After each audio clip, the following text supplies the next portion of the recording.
In 2013, China's President Xi Jinping said that whoever controls data has the upper hand. Ever since, Xi has been on a technological quest to build what some call a blueprint for a digital dictatorship. It would not only allow China's communist government to control huge volumes of data on its own citizens, but also of those around the world. Dustin Carmack worked as chief of staff for the director of national intelligence. You're talking, vast amounts of data. They are running between both either covert or overt, cyber attacks and other realms. They are sucking up massive amounts of data around the globe that could have nefarious purposes in the long run. China has more than 415 million surveillance cameras deployed throughout the country, making its population by far the world's most watched. And now Beijing is using digital currency, social security cards, social credit systems, and online interactions to keep an even closer eye on its citizens. It is a massive dragnet based on artificial intelligence, facial recognition, voice recognition. These are all novel technologies that the Chinese Communist Party is deploying against its people.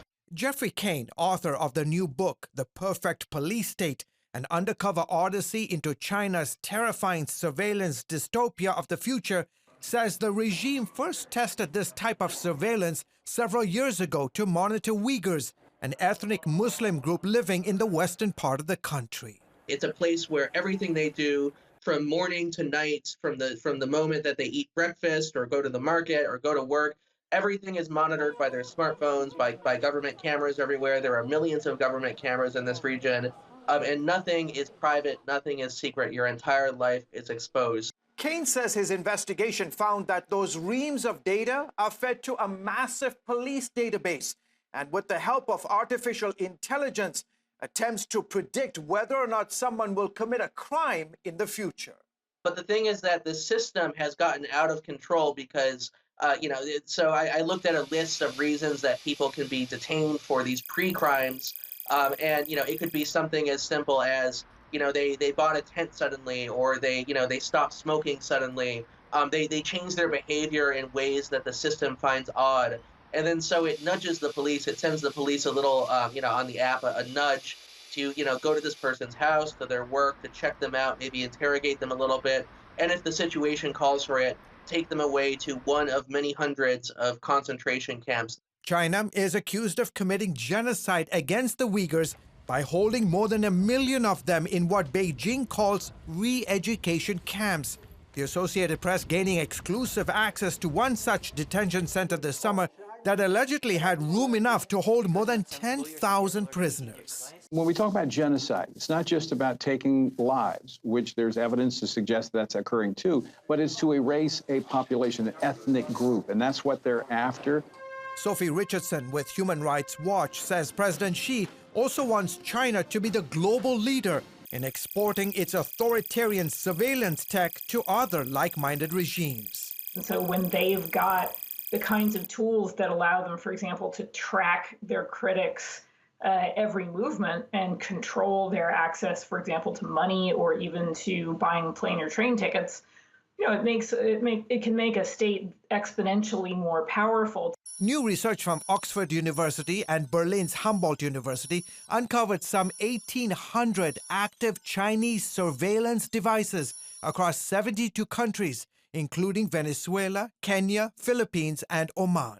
China is now using their influence, their money, their technology to facilitate the repression of minorities and individuals in other countries. China has also deployed censorship devices in 17 other countries, among them Turkey, Cuba, Egypt, and Pakistan, where news and media websites are blocked. I think the overall effect is to use technology to engineer a very particular kind of dissent-free society, and that's a very frightening concept. China used these and other tactics to suppress protesters in Hong Kong, then came to Cuba's aid in July by cutting communications after tens of thousands took to the streets protesting the regime.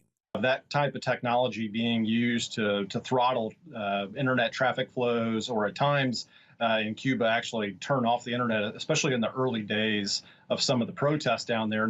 Meanwhile, new research shows that technology made by 7 American companies, including IBM, Microsoft, and Oracle, are facilitating China's surveillance of Uyghur Muslims with little to no consequences. I think that a lot of American companies have been caught with their pants down, frankly, because they spent the past 2 decades warming up to China, looking for market and business opportunities, profit opportunities, and now they've realized that they're making a deal with the devil.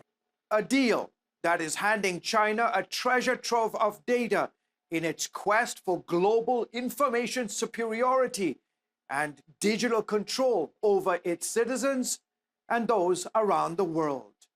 George Thomas, CBN News.